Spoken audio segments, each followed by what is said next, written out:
消炎药不等于抗生素啊！你以为的消炎药可能害了你。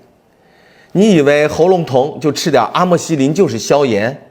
错，90%的人搞混了这2类药。看完你有可能惊掉你的下巴。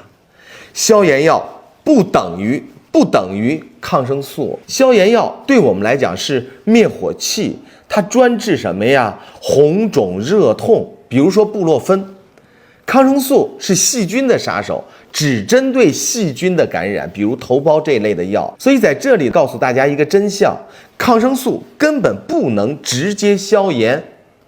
在日常生活中常见的有一些误区，第一个就是喉咙痛就开始吃抗生素了，病毒感冒吃抗生素就相当于你拿着大炮打蚊子，根本没用，而且会让细菌产生耐药。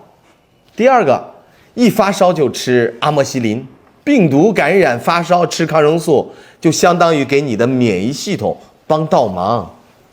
所以下面我告诉大家一个简单的方法，你识别消炎药和抗生素。第一个，你看药名，消炎药里边包括激素类的，名字带松，像地塞米松；非载体类的，像布洛芬、阿莫西林，这些都是消炎药。抗生素包括这些头孢的家族，你像头孢拉定、头孢呋辛、霉素这些族，罗红霉素、阿奇霉素。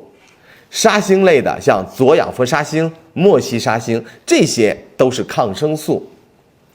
另外，看病一定要选对武器。你像关节疼、发热、头疼，这时候你选什么？选消炎药，布洛芬这一类的。如果你是细菌感染，像伤口流脓、肺炎，这时候你找抗生素。记住了，抗生素它是处方药，一定要尊重医生的医嘱，千万不要把抗生素当零食吃。